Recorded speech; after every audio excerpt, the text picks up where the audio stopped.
morning, geeks and gamers. Welcome to the Wednesday edition, DEI Wednesday. We have replaced Fear the Beardo.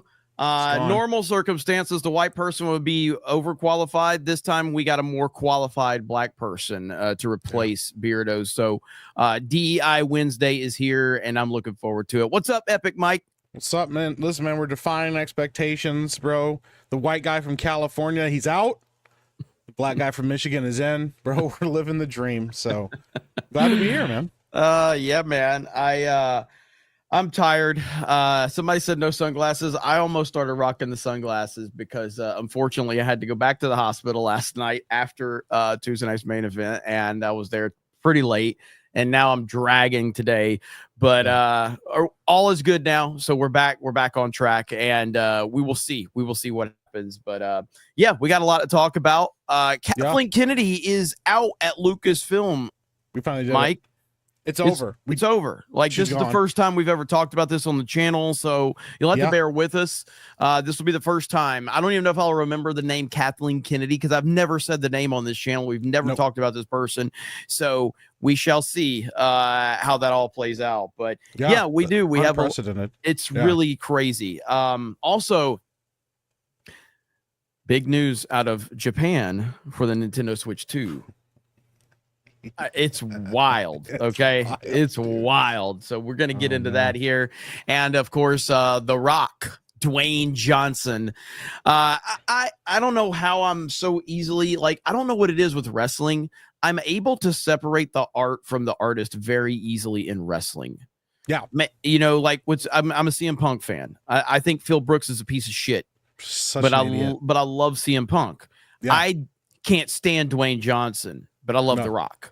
Yeah. I feel the same way. He's one of my favorite wrestlers. No one will ever take away those promos, but holy cow, man, Dwayne Johnson makes it real hard to stay a Rock fan. Yeah, he's Dwayne Johnson's a piece of shit. You know, he's rivaling Hulk Hogan when it comes to his lies and his manipulation. Yeah. So we'll talk about that. I did make a video about it here on this channel as well. So but yeah, let's get a few super chats really quick. Yeah, absolutely. All right, starting at the very top, we got Mayor EO for 5. Says Nintendo would like to remind you, you have a wonderful Wigger Wednesday. If you know, you know. Shout out Mayor EO. Thank you so much. Eddie Brock for 5 or 6 pounds. Says, just what I wanted to see in Andor Season 2. Mon Mothma drunk and raving at her daughter's wedding, and Bix Kathleen attempting to be... I heard that there was some interesting there was an interesting scene in Andor, as Beardo likes to call it. I am not watching Andor Season 2. I watched the first 3 episodes of Season 1, and that's about it. But here, I saw Star Wars Theory retweeted Dreaming Tabitha right here and right here. Nothing says Star Wars quite like attempted grape scenes and certain type of assault. Thanks, Andor. I don't know what the hell happened in Andor, but or Andor. Andor is the better way to say it. It really is. No, Andor is the retarded way to say it. Andor, like, no, it's, you know how it is. It's like, you remember back in the day, when you were a single guy, and you were interacting with a girl who had a stupid ass boyfriend, and you would intentionally say his name wrong, and then she'd have to correct you. You're like, whatever, it doesn't matter, right? Yeah. You know, like if his name was, Todd, and you'd say, is your boyfriend Tim? Oh, his name's Todd. Whatever. It doesn't matter. Whatever. Yeah, you just keep calling him Tim. Yeah. Exactly. You just intentionally say it wrong so that they can be corrected. Then you just dismiss it. Like, who cares what his name is? It doesn't matter. That's what it is with Andor. Nobody cares, right? Who cares, right? Yeah. So, well, I mean, that's a good way to say it. I thought we were done with Beardo Appreciation Day. But that's fine, because he also said Kratos, and I'm not sure that at this point it's a joke. Yeah, dude. I mean, what is Andor described as the best Star Wars that nobody's seen? Yeah. So the idea of a season 2 wasn't exciting in the first place. But I guess some people like it, and now people are complaining and upset about this. So. Yeah. I mean, I just don't have any desire for it, man. I thought the first 3 episodes were very interesting of the first season. The first 3 episodes were pretty interesting. And definitely I was watching it. I wanted to see more of it, but I just didn't. I don't care about anything Lucasfilm does. Yeah. Because it's all been tainted. It's all been destroyed. So even if they were produce something good at this point, it really doesn't matter because I know that all roads lead to Jake Skywalker. It's the same reason as I have no desire to watch House of the Dragon. Everybody says House of the Dragon's fantastic, but I just don't care because all roads lead to season 8 of Game of Thrones. It always ends at season 8. Yeah. If you want to push yourself into the future, and push past all the garbage, which I said this last night on Tuesday Night's Main Event, if you jump into another world in a totally different timeline and don't have any other repeat characters, maybe you could drum up some interest. But no, everything leads back to the sequel trilogy, all of it. Yeah, and we know how that goes. So yeah, I get it. I wouldn't want to get excited about something if you're going to get cracked upside the head later. Yeah, and that's different. Everybody's going to be different when it comes to that, so I totally understand. I mean, some things work for people and some things don't, but like for me with Lucasfilm in particular and Star Wars, I just have zero faith. I have zero faith that anything will, like when I was covering Star Wars heavily on this channel, I actually I believed that after the Rise of Skywalker, things would change. Yeah. And when nothing changed, I realized that it's never going to change. They truly do not care. They absolutely don't care. So there's no point in trying to care. Now, again, I still, as a Star Wars fan, I still fell for other things after that. But it was cemented after the Rise of Skywalker's failure, which it was a failure. I know it hit $1 billion, but it lost 50% of the audience from The Force Awakens. And truly, I still feel that the Rise of Skywalker is the worst movie. I think it's the worst Star Wars movie ever made. I think it's absolutely horrific. Yeah. Even worse than The Last Jedi. And after that, they still weren't going to correct course. So I was like, all right, who cares, right? So yeah. Well, we all know you loved The Last Jedi. Oh, of course. I mean, why wouldn't I? Huge fan of The Last Jedi. Yeah. We all know that. I kind of do love that movie. It made me a lot of fucking money, dude. It made me a lot of money. It's a weird relationship there. Yeah. It made me a lot of money. I'll never forget when my channel started taking off and somebody's like, Jeremy, if you could give up the success you've seen and just have a good version of the sequel trilogy, would you do that? I said, fuck no. I'm not giving up my success because Disney screwed up. Hell no. Keep Star Wars shitty. I want my channel and my success. Never. Hell no. I'm not going to give up my success because these idiots don't know what they're doing. Not a chance. You bet on a team that lost and you go, oh man, it's my favorite team. They lost, but I made a ton of money. I don't want them to win. Yeah. Yeah, absolutely. I respect it. Andre CR for 5,000 CRC says, and Ort. That's a better way to say it, actually. I respect that. Oh, this is good. Yeah, Alex McCarthy for 2. For Kevin, enter code 199 for Meta PC. That's wild, dude. Yeah, for people that don't know, it was Beardo Appreciation Night last night. It was a rousing success. Even though Beardo missed his own event, he didn't show up. But people had a good time. So yeah. Emo Taco, remember for 2 months, says the thing about my brother, it don't matter if you're black or white. Shout out to Michael Jackson. Yeah, absolutely. Stephen McBride for 2, black. Surprise. Like he's black. Vault 95 for 199. Look forward to the next Fright Mike. Get spooked. Thank you so much, man. It's Alien Isolation's the worst, dude. It's so crazy. There's so much more emphasis on race now because of the left than there ever was. Like for me growing up, there was never this much emphasis on race until the left decided to weaponize people's race and gender. It's crazy, man. It doesn't matter what you do. Like, as soon as you cast a black person in a movie, could be another Spike Lee movie, and everybody's like, that racist piece of garbage. Look at all those black people in that film. I'm like, that's what Spike Lee does. And they're like, it doesn't matter. Yeah, that's pretty wild, man. But hey, we'll make it work. We'll make money off of it. Steven DeLeon for 2. What do leses do their period finger paint? He's having a morning, I guess. Warbeer for 199. Beardo, you really let yourself go in Vegas. Yeah, what happens in Vegas came with me. Yeah, definitely not a gator for 5. Holy shit! Look at the Hollywood Reporter article on what the Andor creator said. I did pull that up, and yeah, it's pretty wild. What did he say? He basically is trying to justify the scene that they put, the essay scene, and basically say that that if you go back in the past, I'll just read the quote to you exactly. Okay. I mean, this is the creator of Andor.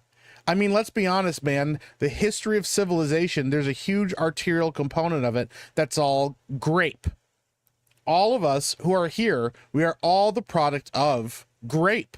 I mean, armies and power throughout history have committed, I'm not saying that word again, so to not touch on it in some way, it was just organic and it felt right. Coming about as a power trip for this guy. It really felt like to make a path for Bix that would ultimately lead to clarity, but a difficult path to get back to clarity. What? We're all a product of it, Jeremy. You just got to get past it, man. Dude, why can't they leave real world shit out of my space fantasy movie? My God, man. They got to justify all of it, man. That's the thing. Like, just say, hey, listen, we just wanted to tackle a tough subject matter or something and move on. But like, well, historically, there was a lot of this in history. There's a lot of fucked up stuff in history. A lot of it. And it doesn't mean you got to put it in everything that you write. Like, that's wild, man. And then he said, according to him, he said the studio never told him not to do it. Yep. Yeah, no leadership at Lucasfilm. And this has been the problem I have been saying for the longest time, that you really can't blame JJ. You really can't blame Rian Johnson. You can't blame the creatives involved. You have to blame the leadership. It's the lack of leadership that's the problem. There's a reason that Rian Johnson could direct all-time great episodes of Breaking Bad, but he gave you the shitty Last Jedi because one show had leadership and the other project had no leadership. It's all a lack of leadership. Yeah, it's embarrassing at this point. It's obvious that, there's nobody telling them, no, don't do that, or no, that's a dumb choice. They're just like, just do whatever you want to do. We don't care anymore. Like, just, don't break the rules, I guess. It's awful shit, man. Star Wars sucks. Rooster in the chat says, what about your boy Nolan casting Zendaya in Odyssey? Well, first of all, I've already talked about the casting of Odyssey is dog shit. I'm sorry if that burst your Jeremy's a Nolan fanboy and never criticizes, but I think that Nolan has a lot of problems with the Odyssey. But Zendaya is not my biggest problem. My biggest problem is Ellen fucking Page being cast in the Odyssey. That's my biggest problem. That is the tip. That is a you either die a hero or you live long enough to see yourself become the villain casting right there, Nolan. Yes. So I think the Odyssey has a lot of problems. And I've said that consistently. So clearly you're not really interested in my answer because I've already criticized Nolan a lot for the Odyssey casting. So like everybody has. The studio's been running interference for this guy to like justify the casting experience. So yeah, I mean, I think that the Odyssey could be his, this could be a big problem for him. Again, we'll see how it all plays out. Optically, it's just not good, though. But I don't have a strong opinion on Zendaya, whatever her fucking name is. I don't care about her one way or the other. I didn't hate her in the Spider-Man movies. I didn't necessarily like her. She was fine in Dune, but she's never shown me a reason why she's casted in everything. Yeah. She's kind of the Pedro Pascal. She's like a female. Yes. Well, I would say she was like a female Pedro Pascal, but she's actually more manly than Pedro Pascal. That's true. So maybe Pedro Pascal is the female Zendaya. I don't know. But either way. I mean, the way he's wearing his pants lately, he kind of is. Yeah. I don't get it either, man. Like, I get people don't like her. But she's not, like, to me, she's not box office kryptonite or anything. There's some actors that if you cast them in a movie, I don't want to see it. Like Jack Black is quickly becoming somebody like that. You cast him and stuff, and I'm just like, I just don't want to see it anymore. An actor I can't stand, period? Daniel Craig. I can't stand Daniel Craig. I don't like him in anything. I fucking hate Daniel Craig. Damn. I hate his face. I hate the way he looks. I hate that he dresses up in women's dresses. I hate Daniel Craig. I don't like him. Never want to watch anything with Daniel Craig in it. Don't like him. That's fair. That's how I am with Ben Affleck. Still. Oh yeah. What? I listen. I would swerve out of the way because I respected his Batman, but like, you know, You don't like Ben Affleck as an actor? I can't stand. Are you racist? You didn't know this? No. Are you racist, bro? I despise Ben Affleck. If Ben Affleck is like to me my least. Like you're not supposed to be having Beardo level takes when you fill in for Beardo. You understand that, right? I despise Ben Affleck, and he's a great director, and I still despise him. Oh, he's the worst, bro. So you haven't seen The Accountant? No, I haven't. The Accountant is awesome. I think I've seen Chasing Amy, and then I've seen his Batman movies. I don't know if I've seen any other Ben Affleck films. Oh, I saw Daredevil, I guess. I forgot about that one. Yeah. Dude, I cannot stand Ben Affleck. It borderlines on hate for Ben Affleck, and I'm so pissed that I like his Batman. I need you to watch The Accountant. Bro, it's the best Batman movie Ben Affleck's ever been in. That literally sealed me never watching that film. Dude, I was like straight up like, nah, it's never happening now, dude. I can't fucking believe that. All right, I'm gonna read some super chats. I didn't know you hated Ben Affleck. Dude, I can't stand the guy. No, yeah. Dude, he was my I literally joked to my wife when they announced the Batman casting. I said, as long as it's not Ben Affleck, I can pretty much make anything work. And I straight up scrolled down and screamed at the top of my lungs, and she laughed in my face because she knew, dude.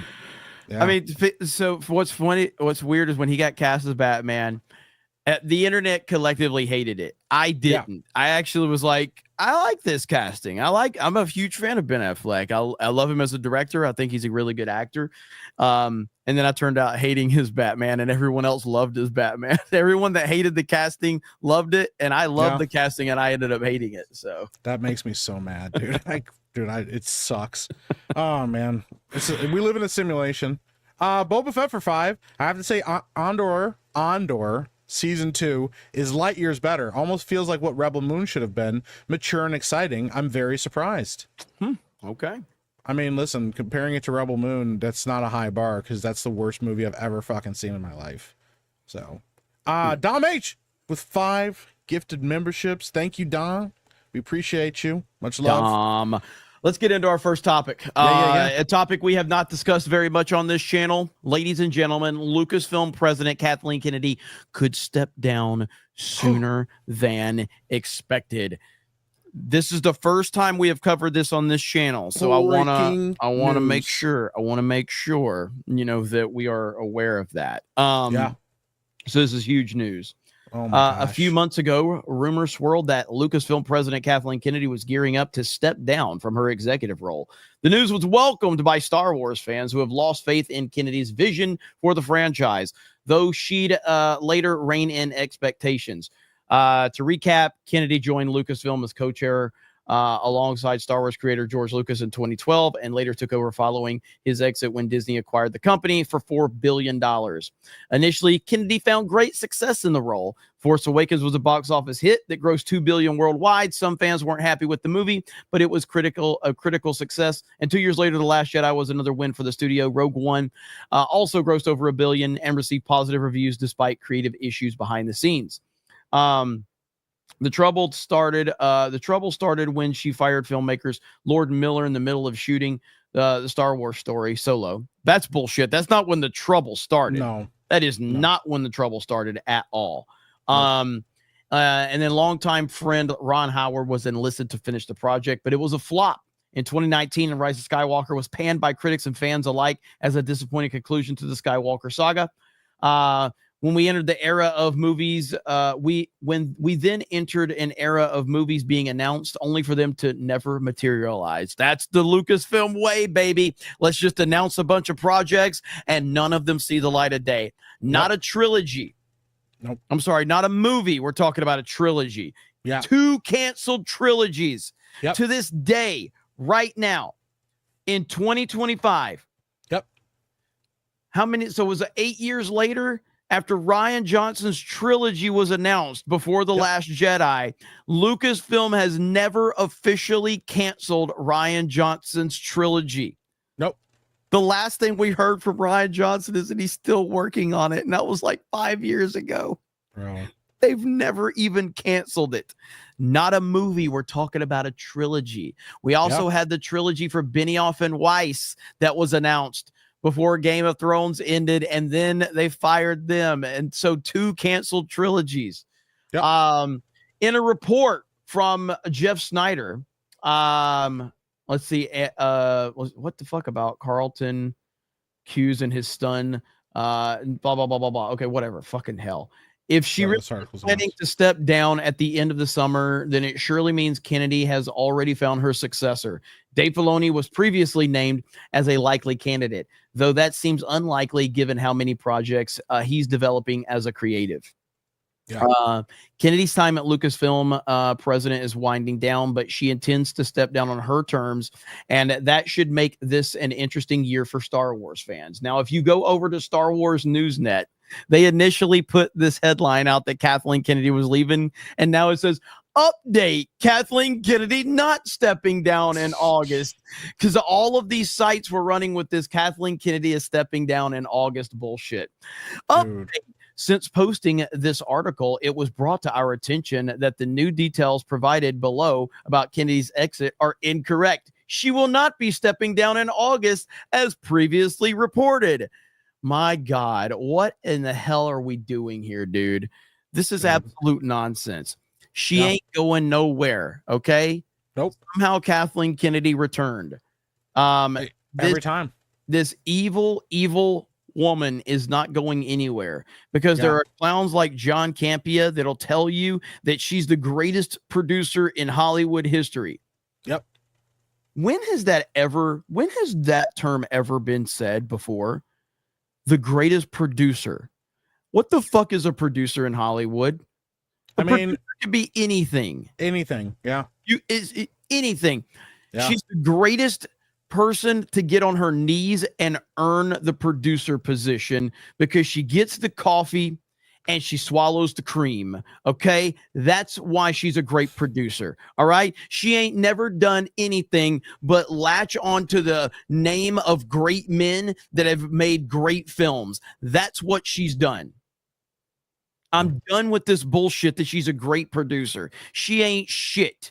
Okay, she's never done anything. And the fact is, she finally got creative control over a project with her name at the top of the list, and she has fucked up the greatest IP in the history of movies. That's her accomplishment right there. She doesn't get credit because her name is on Jurassic Park. She doesn't get credit because her name is on Indiana Jones. She doesn't get credit because great men made great films and she was able to politically maneuver herself to put her name on the project. Fuck that bullshit. Absolutely ridiculous. 100%, man. Listen, it's just like we've talked about this how many times, like when it comes to like sports, it doesn't matter if you work for Bill Belichick, he gets you a ton of rings. How many of those guys have went on to actually lead a team to a Super Bowl? None of them. Yep. That's it. It's you know, you can say all day long, well, yeah, but they were great under Belichick. She was great under Spielberg. She was great working with Lucas. All these iconic names she's attached to, and she finally takes over literally something that you could have like walked with your eyes closed through a room and made money with Star Wars, bro. You could have put random words in a hat and shit it out on the floor and still come up with a better idea than what she has. And now Star Wars is essentially worthless. It's crazy. It is absolutely worthless. No one cares. You ruined the greatest IP in the history of movies. George Lucas, you sat there and lied straight to George Lucas's face. You said George will be the keeper of the flame. You said that Star Wars will not move forward without getting George Lucas's stamp of approval, and then you lied. Yep. Over and over again, and you have destroyed this franchise, and that's the truth of the matter right there. There's no other way to spin this other than that. She's bad at what she does, and it's all her fault. Yes. Like, how many of you went to see Jurassic Park in theaters? How many of you in the chat? Okay. When you were making that decision, did you go, yeah, I'm a little on the fence on this Jurassic Park movie, but I hear Kathleen Kennedy produced, so I think I'm going to go see it. Not one single fucking person has ever made that statement. However, there have been many people that have said, oh, Kathleen Kennedy's involved in these Star Wars projects, I'm not going to go see it. She's made plenty of people never go see a movie, but there's not one single person that has ever saw Kathleen Kennedy as producer on a film and thought that's a reason to go see it. Yeah. Never happened. It's absolutely ridiculous. So yeah, it is. I 100% agree with you, man. Yep, she's franchise cancer now at this point. She is. And she's never gonna. She ain't leaving. And I tell you right now, whoever she decides to pick as her successor is going to be a hell of a lot worse than she is. Because there ain't no way she's picking somebody that she thinks is going to help elevate Star Wars. She's going to pick somebody that is in lockstep with her agenda and lockstep with what she believes, which is probably why she hasn't picked somebody yet. Yep. She'll leave whenever the fuck she wants because she knows where all the bodies are buried. Okay. Yep. That's it. That's it. It's as simple as that. Nobody's going to call her out. And that's just the truth of the matter. So she's a terrible person. She's a terrible leader. She's destroyed Star Wars. And those are the facts right there. You got a bunch of shills that won't say what I'm willing to say because they are scared of the truth. And the truth is Kathleen Kennedy has never done anything creative in her life that was a success. Nothing whatsoever. But yet these clowns want to try to give her credit for Indiana Jones and Jurassic Park and all these other films. Get the hell out of here. It's absolutely nonsense. So get the fuck out. Step off. And I'm not racist because I have a half black friend. Yeah, today you could say a lot of things that you can't normally say with Beardo here. And I'll back you up. All right, let's get to some super chats. The one-eyed est. What is that supposed to be? I realized as I was reading, I'm like, this might be racist, but I don't think it is. I saw Star Wars in 1975, and what they did to destroy it is atrocious. You saw it in 75? Well, that's interesting because it came out in 77. It's just a typo. I get it. It's all good. Thanks for the 20. We'll just move on from that. I know he corrected himself. I know. That's funny though. Wild Man for 5. Where's Ryan? Looking good, Jeremy. You too, wild-haired man. Well, thanks. That's crazy, bro. Somebody said he got an early screening in 75. It was just the title screen because George hadn't shot the movie yet. Ian H for 5. Morning. Going to see Sinners today. It's rare movies are worth theater time these days. It is absolutely worth the theater time. I'm telling you right now. It's worth the price of admission. And the fact is that it took almost a week in theaters before you started seeing people kind of start complaining about it. It says a lot about the movie, but I think it's a great movie. So, U-Boat is mine boat for 2. How about that FDA, W removing those food coloring? Yeah. I haven't heard about that. Yeah. RFK announced it yesterday. So, wow. Dude, he's winning, man. Yep. He is. It's wild how you hire people that say they're going to do a job and they all do their job. And it's amazing how that works. It's amazing how that works. It's crazy. Space Digger for 2. Beardo, I see you've been working on your tan. Yeah, I spent a lot of time in California again. I'm also gayer. Darth Manic for 199. Hey, it's the lead singer of Coheed Cambria. I'll take that as a compliment. Damn. Black Solid Snake Moan. God. For 5. Huh? What was that noise? Must have been the smoke detector. That's fucked. Joe, say it when I pure blood. What's up, Joe? Remember for 35 months. Jeremy, Mike, last night's Tuesday night's main event was funny as fuck. I couldn't stop laughing at the Beardo memes. Tuesday night's main event rocks. Love y'all. Thank you so much, Joe. We appreciate you, man. Hell yeah. All right, I'll read a couple more. Stephen DeLeon for 2. It's pronounced De Leon, Mike. Stephen De Leon. De Leon. De Leon. Kurt Angle for 199. I'm not a very big fan of the black people. Thanks, Kurt. We appreciate that. Was such a funny line. So all right, good. We got to talk about it. Nintendo Switch 2. It is insane what we're seeing right now. And I said this. I was like, I feel like there's a lot of non-Nintendo fans that are complaining about Nintendo right now because I think this is gonna blow up. So Nintendo's president has apologized for not being able to meet Switch 2 demand in Japan. There are more than 2.2 million pre-order applications on My Nintendo Store alone, which far exceeded their expectations. To put this in perspective, it's only on My Nintendo Store alone. Even with multiple lotteries, they can't guarantee units for everyone. They are working to increase production. For perspective, the original Switch, now the best-selling system ever in Japan, sold 330,000 during its first weekend. Now we're talking about over 2 million pre-order requests from only the Nintendo Store. This isn't counting other retailers. Absolutely insane. Those numbers are fucking wild. Yeah. The PS2 holds the record for the biggest video game platform launch in Japan, selling almost 1 million units in a weekend. Nintendo can easily break that record with the Switch 2. This is what makes the 2.2 million on My Nintendo Store Switch 2 applications so crazy. So, gonna be a wild time. We'll see if this translates obviously over here. I mean, but the Switch 2 sold more copies here than it did in Japan.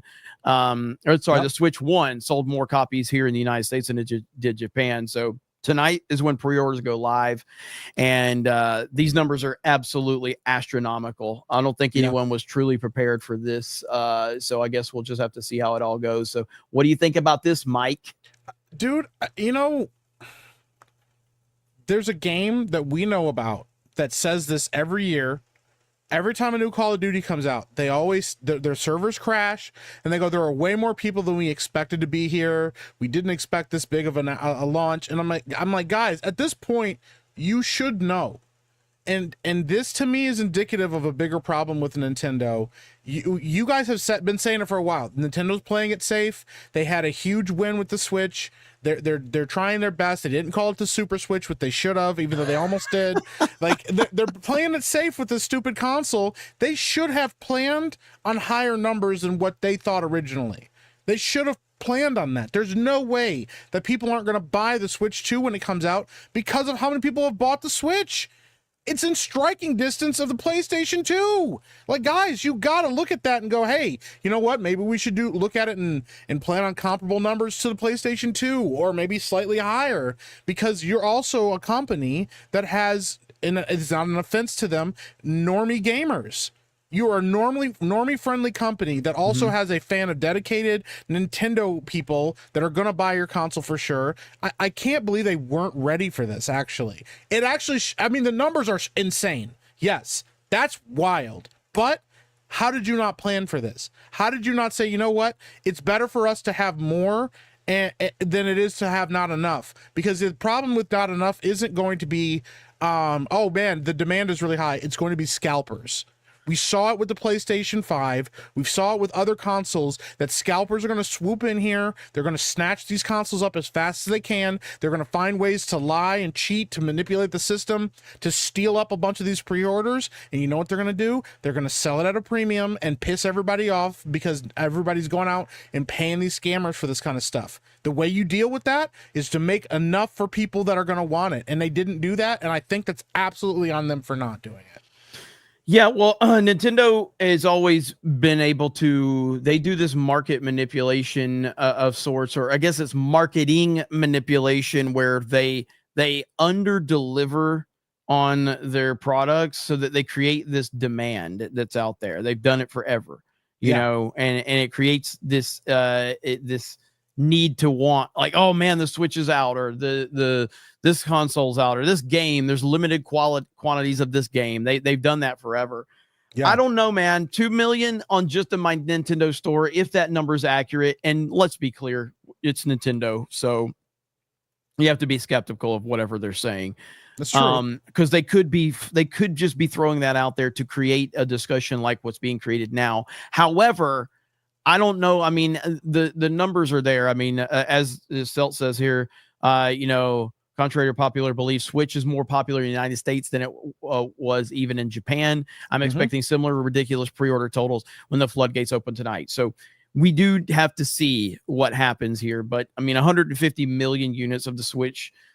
Listen, as long as I've been following gaming, people have been singing they've been calling for the death of Nintendo for as long as I've been playing video games. Oh, Nintendo needs to go third party and give up the console. Like, this was especially after the Wii U failed, that was a big thing. And now the Switch sells 150 million units. So we'll see if this holds though.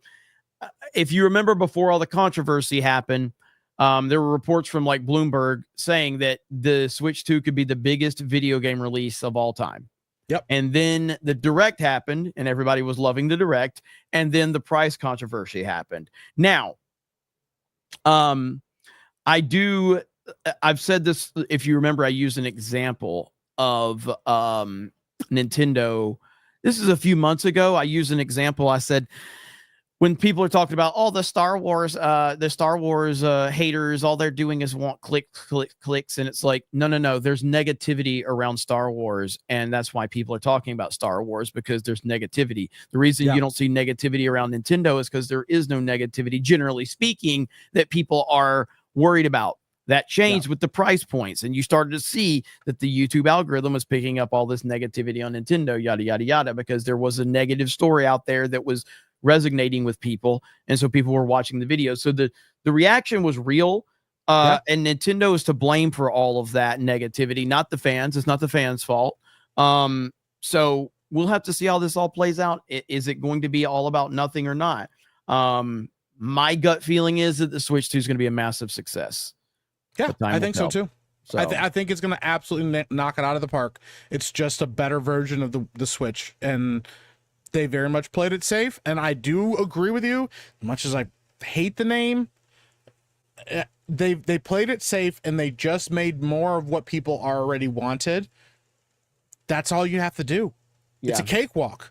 That's all really anybody wants to do. I mean, most of the time with these new, like we've talked about before with like Xbox or whatever, Xbox One was like a complete mess. It was a complete train wreck because it wasn't just a better gaming console with better hardware, which is what we all wanted. It was a home entertainment console and always online and had the Kinect attached to it, or not the Kinect, whatever the thing was that they used to use, the technology or whatever that they used to use with all of that. Like, they didn't play it safe and were actually really greedy about it, and it shut people off. Or even the PlayStation and how expensive it was when it first came out. But Nintendo played it safe, and it was smart for them, and I think they're going to make a lot of money because of it. But I also think they should have had these pre-orders like ready. They could be lying though, like you said. They could just be like, "Oh no, we don't have enough," and people are going to be, "I got to go out and get it right away," so they can get that money right up front. I mean, it's a smart call. But it's weird because like Nintendo is so like out of touch in so many ways, but then they sit there and pull off this marketing scheme, like, guys, there's so much demand and we can't meet it.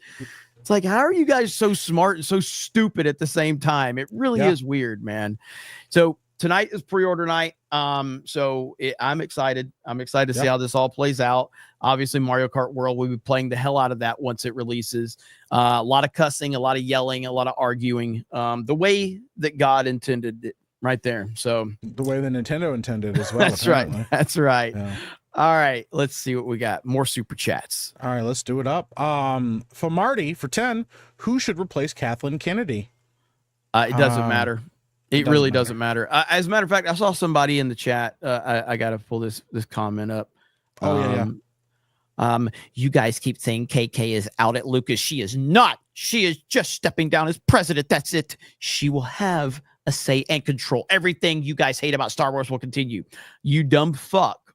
That's exactly what I said. You dumb fuck. So maybe don't be a dumb fuck and listen to what I'm saying. Don't be a dumb fuck. You dumb fuck. You dumb fuck. There we go. That's wild.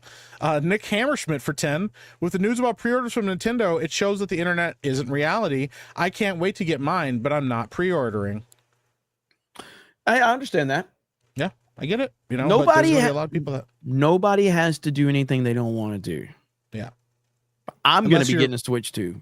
Yeah, unless you're a character in Star Wars, and then never apologize for what you are into or what you hate. Never apologize. You're justified in being a fan of what you want to be a fan of, and you're justified in hating whatever the fuck you want. Unless you're a fucking they them weirdo, then you can go fuck yourself. Or a furry. I can't really justify the furry thing. I don't know. Yeah, that's it's just true. Yeah, they're kind of weird. Heavenly Jester for 2. Rest in peace, Epic Mike's severed foot. The diabetes sucks. Thanks for the $2. A Troubled Greens Library for $1.99. Remember, guys, Star Wars is for kids. SA is taught.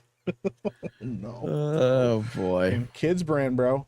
Patty McShane for 5. Jeremy, it's low of you to insult the rest of us who remember you being critical of the Odyssey casting, but still don't care what you have to say. That's hey, wild. look, I saw this. I dedicate this to all the weirdo Star Wars fans. Yeah. Have you seen this? I haven't seen this. Oh no. She identifies as hers. Factory reset, getting worse. Like pride in the non-binary. You can skip a pronouns, leaving the body. Pride in the phantoms. No surgery needed then. Transaction denied. Ooh, writing equal us. Falling like she got down in Fortnite. Trying to kick flip, learn how to do a lip slide. She's gender fluid everywhere. It almost became a must-wear. That's a cheap way to transition. Then simplify in a transmission. Last time riding the mystery box. Trading up who knows what, like ATM. All black page and your clam. Hostage your lip for show. Take away the repeat and let's say it's only on. Dude. Oh my god, dude, the internet is undefeated, bro. That's right into they thems, dude. Oh, geez, I love the internet. That's so good, bro. I didn't know it was gay for $1. I think you did. I think you knew. Callum Lale for 5. The old F Mark Hamill is back on X, and I hope you talk about The Last of Us on FNT because they're blaming gamers for the recent episode. I saw that tweet. They got to cope somehow, man. Even they knew it was a terrible idea. So, Vault 95 for $1.99. Beardo has relationships with women. Beardo Black. Okay, thanks. Brown Gaijin for 5. KK leaving Lucasfilm. Are we sure? Are we double sure? Are we super double sure? Are we super double triple trouble no takesy backsy sure? No, we were wrong. Womp womp. Sludge for $1.99 saw a headline proud to have first SA scene in Andor. Yeah, they're gonna find weirder and weirder things to give themselves back pats on, and oh, look at what we did. We're so strong and brave about our writing. It's gonna get worse. Gen X Memories for 5. What about Affleck as a manager of the fashionable male in Mallrats back in 1995? If anybody gives you a suit, just stink palm them. Hail to the 199. Dude, I love Mallrats, dude. Mallrats is great. So you've never seen The Town? I've seen part of The Town. That was with Jeremy Renner, right? Yes. That was the one he directed, yeah. The I think I have seen part of it. Amazing. Yeah. I started watching it with my buddies, and then I saw Ben Affleck was in it, and I got up and left the room. Oh, man. The Town is so good. Yeah, I'm kind of a dick that way, though. The Trill is for 5. Doesn't matter if KK leaves. If Dave Jabroni takes over, Lucasfilm is dead. He's not going to take over. He's not going to take over, but it's already dead. Yeah, she's going to pick somebody a lot worse than everybody expected. Captain Solo for 5. And she's still going to have an influence around there. So it's not like, and she's still going to be like, she's still going to be an influential person there. People just need to listen. If you, I say this with all sincerity, no sarcasm this time. If you like what Lucasfilm has been doing for the past decade, more power to you. Seriously. Yeah. More power to you. Absolutely. But the majority of Star Wars fans don't. And those people are who I'm talking to. It's never coming back. It's never going to be saved. It's never going to return to the glory days. It's not happening. Let it go. If you're on the fence on it. But maybe you love it. And if you do, then fuck it. Keep watching this dog shit. And who cares what some retard like me has to say? Absolutely. But, also when you go out to the store and you look for Star Wars merch and you find nothing out there because nobody likes the IP, understand why that is, because they're not selling anything anymore. People don't care about it. Yep. Captain Solo for 5. How come nobody wants to blame George Lucas for the state Star Wars is in? He's the one who sold it. He portrayed his own creation. Listen, if you want to go ahead, Jeremy, you can. But I mean, you're welcome to blame him, and you're not entirely wrong on that. But he's the reason we have Star Wars, and I think that George Lucas gave us very good Star Wars, even with the prequels. I know the prequels have issues. I'm not saying that, but Revenge of the Sith, I think, is just an absolute, like, it's my favorite Star Wars movie. But yeah, I mean, ultimately, it was he made a bad personnel decision with Kathleen Kennedy. He trusted her. And yeah, a lot of that has to fall on his shoulders, but ultimately she is the person that lied straight to his face and lied straight to the fans' face, right there. I mean, I've played that video 1,000 times where she straight up said all the things she said about, like, maintaining Star Wars, keeping George involved. He's got his sequel trilogy outlines, and they lied straight up to him. And Bob Iger even admitted in his book that they betrayed George Lucas. So they did betray him. At some point in time, like, you have to hold individuals responsible for their individual actions. George Lucas made a decision, clearly in hindsight was a bad decision, but they lied to him and betrayed him at the same time. Yeah. To me, that's the biggest thing that we can walk away with. George Lucas has had his fair share of criticisms about things that he has not done right in Star Wars and all kinds of things in his treatment of the original trilogy and all this stuff. But they told him that they were going to listen to his stories. They took his stuff. They said, listen, man, we got it. We're going to take care of this for you. And the person that lied directly to his face was somebody that, even though she didn't do much, like, was right there with him through a ton of his films. Kathleen Kennedy was right behind him, cheering him on. Yeah, go George and stuff. You know, it's the ultimate betrayal. She straight up pulled a Paul Heyman. She as soon as she got the contract signed, she hit him in his balls and then handed the chair off, you know, to another person who then used it against him. Like, it sucks for him, but I also can't blame him for wanting to trust somebody that I think he legitimately thought was a friend. Yeah, I mean, and by the way, I see you, Kata. What's up, Kata? I mean, responsibility has to lie on the people that made the actual creative decisions. George Lucas sold Star Wars and Lucasfilm to Disney. George Lucas gave them a sequel trilogy outline. George Lucas gave them the template. Yes, told him exactly what he wanted. Yep. And they made it clear that they wanted nothing to do with George Lucas after the fact. Like, at some point in time, you need to hold the people responsible for their actions and not go, well, it's George Lucas' fault for doing it. No, they lied. They lied and betrayed him. That's the responsibility. Them, not him. Yep. Absolutely, man. 100%. Red Mage for 20 says, funny that you brought up The Town. Was on the flight back from Vegas on Sunday and rewatched it since they have it on Delta's flight entertainment system. That was such a good movie. Such a great movie. Mike's just racist. I really don't like Ben Affleck. I'm racist against Ben Affleck specifically. Yeah. Stephen DeLeon, I'm pronouncing it wrong on purpose at this point. $2. Mike, check your blood sugar level. #diabetes. This is why I'm pronouncing your name wrong. Riley for 199 says 4 hours of Beardo appreciation. Fun times. Yeah. Taker for 5. Jeremy said he'd never race swap any G&G character, but here we are. We'll always have Beardo from the comics. Switch 2 pre-orders begin tonight. I've been around longer than Beardo. Technically, man. Beardo's my race swap. That's crazy, bro. What are we doing? William for 2. No yellow die number 5 equals nothing to blame Tiny Junk. Your dick's just small, bro. It ain't the die. Kingdom Hearts gamer for 5. Pre-ordering the Switch 2 gonna be crazy. I'm looking forward to it. Yep, absolutely. Demogeny, what's up, Demogeny for 5? Jeremy, I'm 3/4 black, so with Mike here, you're definitely in the clear. By the way, meet up in the Northeast when? I don't know, man. These meetups they're getting bigger every single time. So it's a lot of logistics involved. Absolutely.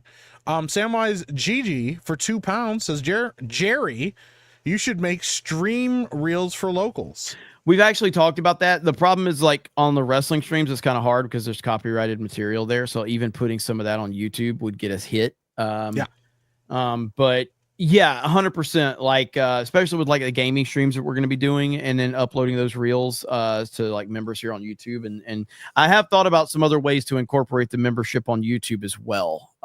So working on it. Hell yeah, man.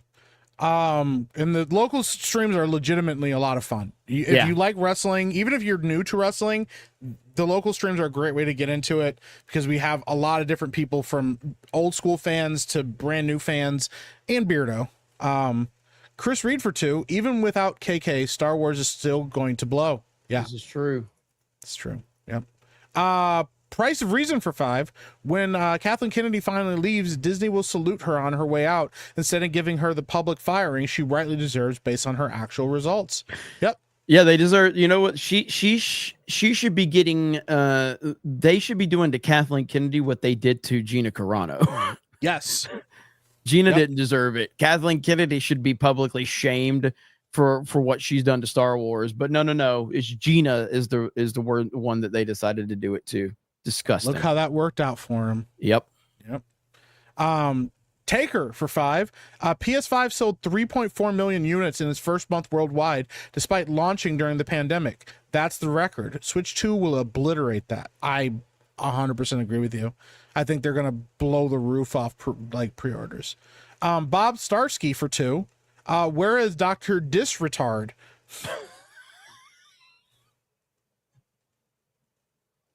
I think he got a contract with Rumble and it didn't go anywhere. Maximum BT for $1. That's gross. Know Me Without You for $1.99. Epic Mike's new name is Sugarfoot. That's right. You know what? I'm not friends with Know Me anymore. Hattori Homo for $1. That's crazy, bro. Chris Reed for $2. Disney should remake the original trilogy and see what happens.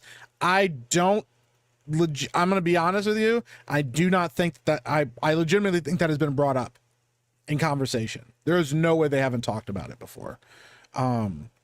Captain Solo for $10. So if Lucas had an outline for a sequel trilogy, why not just do it himself? He already had more money than God. Did he really need $4 billion? Once he sold it, they owed him absolutely nothing. I mean, it's not a matter of did they owe him anything or not. They owed it to the franchise and to the fans to do what was right by the creation that they bought. Yeah. And they decided not to do that. Yeah. And part of the reason George said he didn't want to do it because he's old. He's tired. And he also doesn't really like being criticized for the things that he does. And he got a lot of heat. It's funny because Star Wars right now, yes, Kathleen Kennedy gets a lot of heat, but so does Dave Filoni, and so do some of the actors involved. Like, the heat kind of disperses across the board, whereas George Lucas was the sole guy. Anything that happened that went wrong with Star Wars, he was getting blamed for it. I think he was just tired of it, man. There's a really good documentary on that called The People versus George Lucas, and it does a really good job of talking about both sides and criticizing fans, but also criticizing George Lucas. It's a good watch if you haven't checked it out. So, the Trill is for $1.99. I hate Star Wars. Luckily, LOL. Yeah, you really dodged that bullet. Playing the 4D chess there. Madney 85 for $5. Only way I watch Star Wars again is if Mel Gibson replaces her. Yeah, I might watch Star Wars if Mel Gibson replaced her. Udite for $5. Mike hates Affleck like Butters in that South Park Hawaii episode. Yes, 100%. It doesn't make any sense, but it's there. Slick Rick for $5. For your peg leg fund, Sugarfoot Mike. I got 3 legs, but I need every inch because Space Mountain is still the oldest ride and the longest line. Woo! Woo! That's it. All right, let's talk about The Rock. Crazy. So The Rock is got some problems right now, to say the least. Now, you know, I've made several wrestling videos on this channel in the past week, and I'll continue to make those because the wrestling drama is good. But I do think that there's an important important question here. Do we think that the backlash that Dwayne Johnson is facing could impact his movie career? He's already on the decline. Yeah. Remember Black Adam? Yeah. And let's be clear. I think that there's this I think that there's this fake idea that The Rock is a legitimate movie star. Yeah. And he's not. He's not. He's not. Like, he's a star for sure. He's a huge name. But what franchise has The Rock ever carried to like without other people involved in it or anything like that? Yeah. No, you're 100% right. I mean, he rode his wrestling career into Hollywood. Yep. Because he was already a massive star, one of the biggest stars of all time in wrestling. He as much as people may not like it, he was one of the biggest stars out there. 100% in wrestling. Not even close. And transcended that to get into Hollywood. Awesome for him. And then he started making all these stupid dog shit Disney movies. He lost a ton of weight. He started going by Dwayne Johnson, distanced himself from his wrestling career, shit on all his wrestling fans. And you could go back and look, he absolutely did not want anything to do with wrestling. He said it. His PR people told him he didn't want to be identified as a wrestler. All of that stuff. He said, "Don't call me The Rock. I'm Dwayne Johnson." All of this shit. And then his career almost completely tanked that way because he was doing all these dog shit Disney movies and dressing up in tutus and all this shit. The Tooth Fairy. The Tooth Fairy, man. He couldn't figure out, why is nobody watching my movies? I don't know, Dwayne. Figure that one out. And you know what's revitalized his career again? Wrestling. Going back to the WWE. And then starting to do steroids again so he could get big as shit. If you go watch when he shows up in the WWE again, that dude was kind of fat. He had gained a ton of weight. He wouldn't take off his shirt to show off his body because he was like, I got to get this weight back. I got to get big and jacked again. But you know what? That revitalized his career. And then he started doing action films again and telling everybody, you know what? I am The Rock. Me and The Rock, Dwayne Johnson and The Rock are the same person. He needs wrestling to make his career what it is. He needs the fans from wrestling to be rabid and excited for him, and they are the ones that are going to support him in movies. And you're absolutely right. Anytime he does a movie on his own, it's okay. It's him being elevating other people's franchises, which we've seen over the years from anybody. Yeah. We've seen other wrestlers. Hulk Hogan could elevate a movie. I mean, him doing his own movies weren't always so great. Yep. He also wore a tutu. Figure that one out. So this all is because WrestleMania 41 happened in Las Vegas over the weekend. Huge numbers, huge success for the WWE in terms of attendance and pay-per-view numbers and all of that. But from a creative standpoint, it turned out to be a massive flop because of the main event. And the main event flopped because Dwayne Johnson, The Rock, decided to insert himself at the last pay-per-view into a crucial storyline involving John Cena and Cody Rhodes. Yep. And Travis Scott was involved in that, by the way. And at WrestleMania, where all of this was going to take place and the big payoff was going to happen, The Rock doesn't show up. Nope. The Rock doesn't show up at all. Then he goes on the Pat McAfee show on Monday. Uh-huh. And he says this, which is mind-blowing that he did this. The Rock is 100% throwing shade at the creative process behind the scenes because he's pissed. Listen to what he says. A month before Elimination Chamber, I get a call from Ari Emanuel, who we know owns TKO. TKO owns WWE. He's been my longtime business partner and one of my best friends for over 20 years. He said, we need help at Elimination Chamber. Ticket sales are a little slow, but beyond that, he goes, what we are finding is with Elimination Chamber, it's become the pay-per-view that's been interesting. The tickets are a little slow. We need your help, Dwayne. I can't believe he admitted that ticket sales were slow and that they needed him to bail them out. Have had fun, but it's also the conduit to WrestleMania. And how do we create a Elimination Chamber that people must tune in to see? How do we create that? And he goes, right now, we don't have that. A month. I can't believe he said that. By the way, someone says Pat McAfee's a sports show and WWE's not a sport. Motherfucker, Pat McAfee works for WWE. What are you talking about? Bro. Anyway, so Rock goes and does that. This is such an awful look for him. He's basically saying he had no choice but to step in and save the show. This was the show which such names as Cena and Punk were advertised in the main event. 27,000 tickets were already sold the month prior. Okay. Then he starts talking about WrestleMania and the finish of WrestleMania. And he just completely destroys kayfabe and says, The Rock said he watched WrestleMania at home and knew all the match finishes. What are we doing? A fucking asshole. Like, we know you know the finishes. You don't need to say it. Yeah. This is mind-blowing. Then he says the reason he didn't involve himself in WrestleMania was because he didn't want the spotlight on him. Yep. This is insane. The best thing for the final boss, we've established this idea of Cody's soul. We can always come back to it. I did feel, and I made the call, I don't want to be involved in that. Step back. Let the final boss step back into the shadows. Let all the spotlight go to John. Let it go to Cody. Let's not make it about Cody's soul eventually or John's soul. No, let's let them do what they do. And I called John after Elimination Chamber, spoke to him, called Cody, and I said, I think the final boss's work is done. We've established. I can't, like, kayfabe is dead, dude. Kayfabe is like, and I know it's been dead for a long time. This has been my big problem with the wrestling industry is that kayfabe is so fucking dead. Yeah, but like kayfabe was dead in a way where we knew a lot of what was happening, but to openly admit, I'm sitting at home and I've got all the results of the matches and I'm looking at them, to openly admit, you know what? I didn't want to overshadow these guys, so I kind of just let them do their thing. Bro, that's beyond just kayfabe, because you're talking about business secrets. Like kayfabe is part of the business, yes, but like, you know, it's one thing to say like, hey, guess what, guys? Surprise, surprise, me and Beardo are actually friends.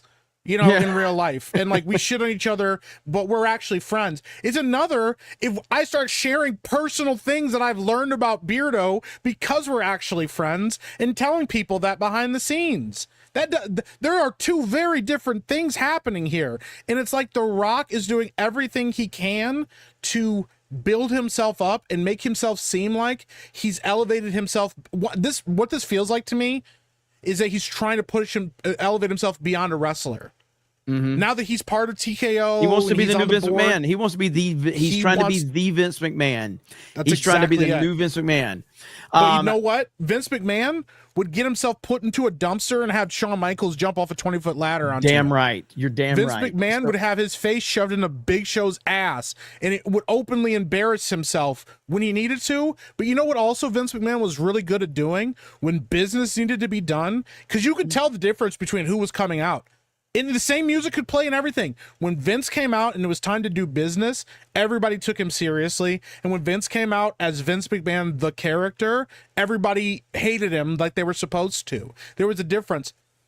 The Rock does not have that kind of aura. And I don't think he has that skill because he's too much of a fence-sitting piece of shit. He's a fucking coward, bro. This is the same guy who came out and supported and endorsed Kamala Harris and Joe Biden for the 2020 election. Yep. He got a ton of backlash. Like, holy shit, he got an avalanche of backlash from Trump supporters to the point where he cried about it and whined about it. Yep. And then in 2024, he refused to support them again. Yes.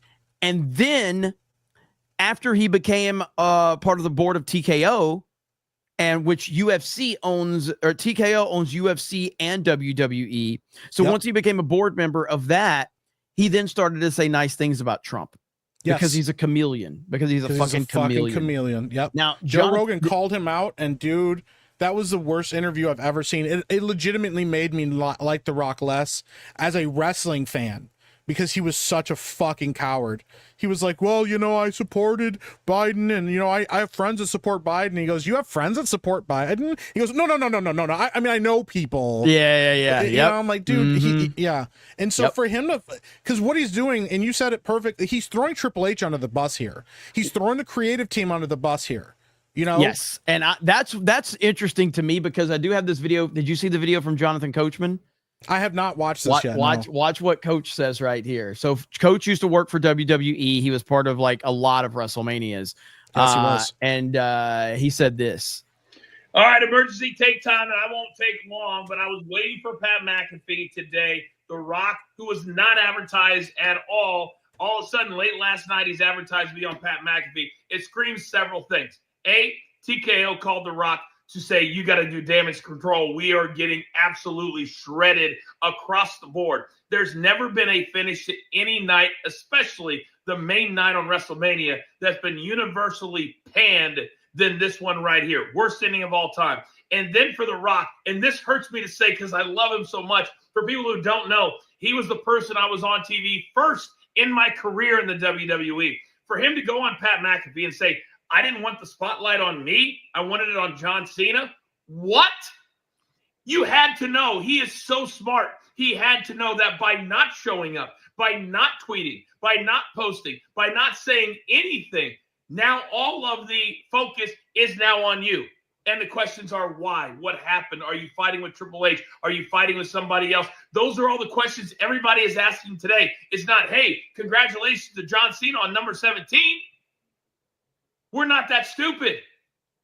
There is something going on behind the scenes. The Rock is on the board of directors. The Rock got a $30 million and then another one big payment to come back and be a major part of what the WWE is doing. He was out there January 6th on the debut of Netflix. He was out there when John Cena turned heel because he asked for his soul. He was the one. So for 2.5 months, not a post, not a peep, not a video. When a year ago, he used social media to his advantage. And you know what's funny? Triple H had an hour long, like the longest Hall of Fame speech ever.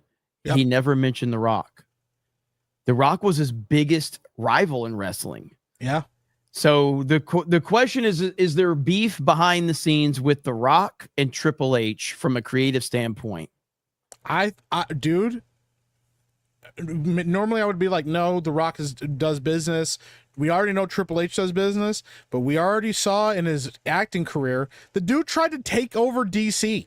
He tried to do a hostile takeover of DC. This is not a joke. People thought like, well, that's not confirmed. No, he absolutely tried to make a power play because he was an executive producer. He tried to make a power play to take over DC, knowing that James Gunn was about to step in and take his job. And so he tried to make a play for this and hoped that David Zaslav at the time would say, oh yeah, cool, man. This is actually a better, move for us. Black Adam flopped and it completely went the other way. And they said, nope. You have nothing to offer us. And he got embarrassed, publicly embarrassed by this. Yep.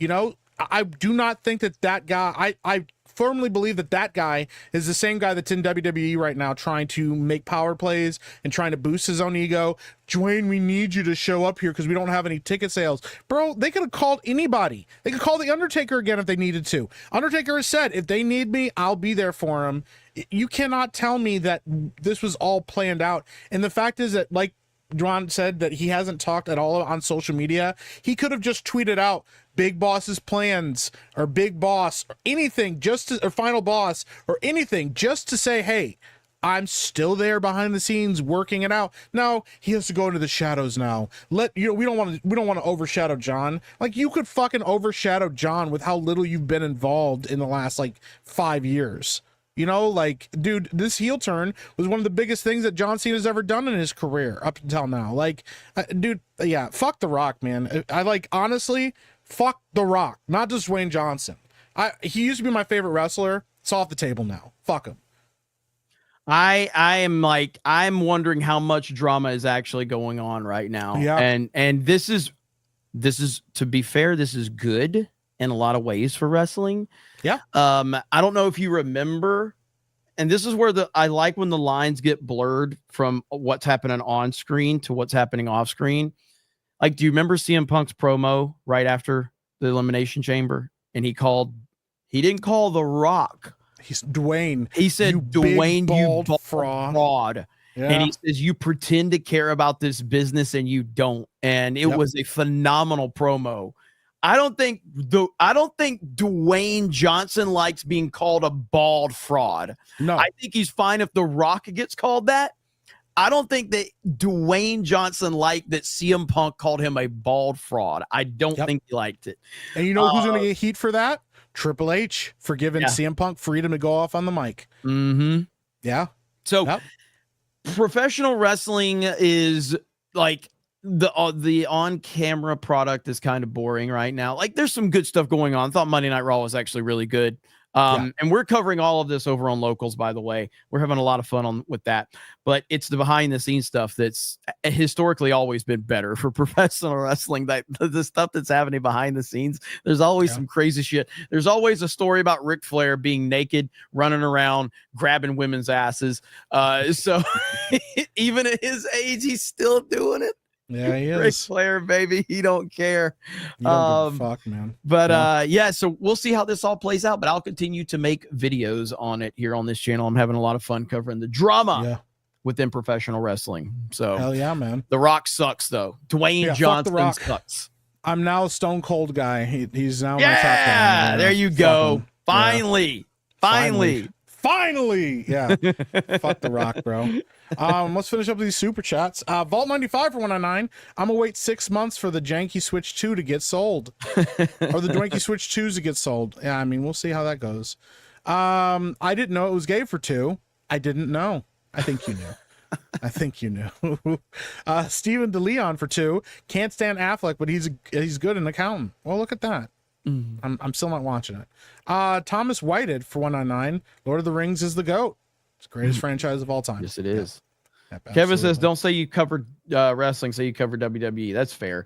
Listen, I would like to get into I would like to pay attention to AEW, New Japan, and all of that. I just I don't have the bandwidth. I mean, with covering politics, gaming, movies, and all the other shit that I do, there's only so much time in the day. There's so much drama in every single company right now. It's impossible to follow it all. Like, unless that's all you do. And I can't keep up with it. And I love wrestling, but I can't keep up with all the AEW stuff and the WWE stuff and all the other smaller promotions that are all connected to all of this. But Stephen DeLeon for 2, also good in Dazed and Confused. Kind of sounds like you're a Ben Affleck fan. John Papasergio for 5. Don't let the media fool you either. It was the media during the prequels that bashed the actors, not the fans. That's true. Yep, they try to make it sound like the toxic fans attacked all the actors, but nope. The Trillis for 199. Dwayne Hogan has been taking his vitamins, brother. That's crazy, bro. Sir Hat for 2. What does know the finishes mean? He knew what the outcomes of the matches were. Yeah, he knew all the creative decisions that were being made, so he knew who were going to win, who was going to lose, and who was going to win. Yeah, I mean, so did I. We all honestly, Mike predicted every single match. He did. Even right about Becky Lynch coming back, and I was like, oh yeah. Z Hyness, shout out for a member for 19 months. The Rock. Preach, give me money. Borg Porg for 5. The Rock screwed up WrestleMania just like he screwed up Shazam being in Black Adam. Yeah, fuck The Rock. I'm done with him. Stephen DeLeon for 2. Bought The Rock Says book in 2000 at SmackDown. Really? That's what's up. Grand Admiral Adam, member for 26 months. The Rock only turned to pro wrestling when he wasn't good enough to play football in Canada. It's true. I mean, you're not wrong. Slick Rick for 2. Damn right, Jeremy. I had 2 waitresses last night. Woo! All right, a couple more. Darth Bannock for 5. I lost touch with the WWE after WrestleMania 23, and more so when Cena left for Hollywood. I missed the hell out of it, but I hardly like who's who anymore. Some of the younger guys are really working, but yeah, I feel that. Taker for 5. Did you guys catch what Coachman referring to The Rock said in that clip? He was out there on January 6th on the debut on Netflix. Rock was at January 6th. Yeah, caught in 4K. January 6th was the first episode of Raw on Netflix. That's what he meant by that. So.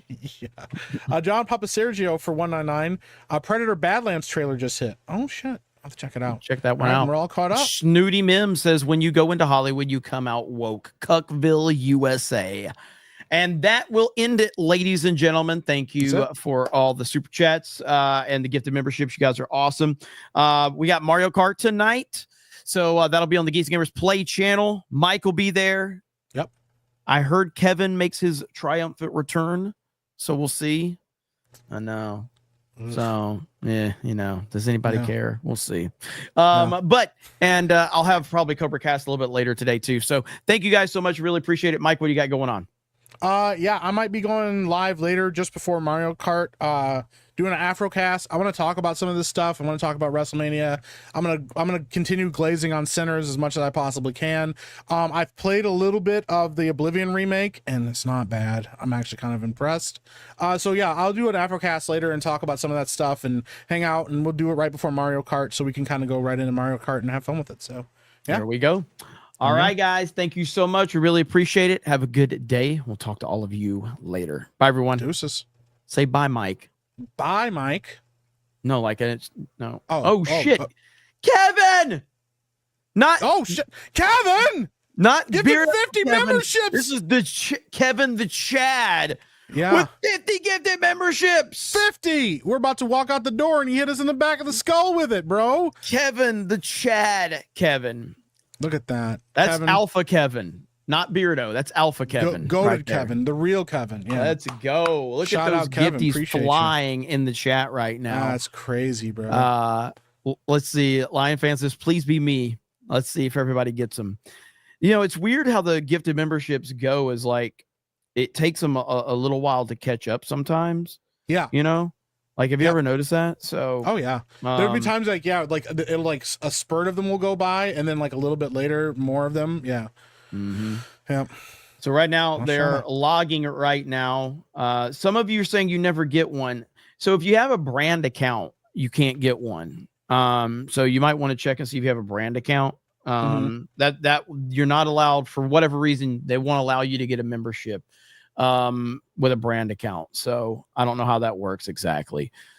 Stephen DeLeon says, should we treat Mike like white folks boss?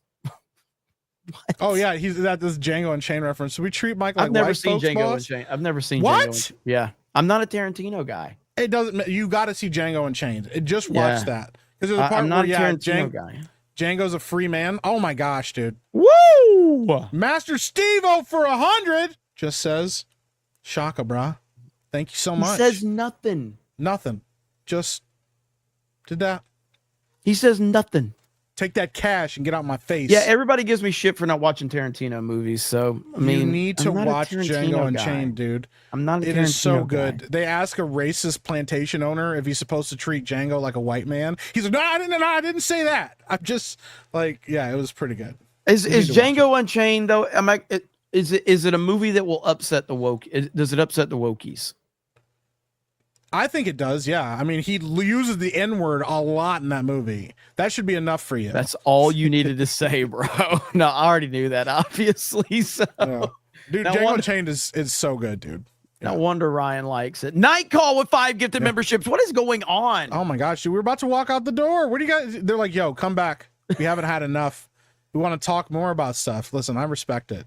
You know who doesn't get 50 gifted memberships from Kevin? Who? The fake Kevin. Just saying, man. Listen, just point it out. Thank you guys. We appreciate you guys. You guys are amazing. Thank you so much. Best chat on the internet. Thank you so much, guys. We really appreciate it. So we'll see you for Mario Kart. Bring that love over to Mario Kart tonight. It's going to be a hyped stream. Should have a lot of fun, a lot of yelling, a lot of screaming, a lot of insults. That's just how it goes around there. So thank you guys. We do appreciate it. We'll talk to all of you later. Bye, everyone. Deuces. See you guys.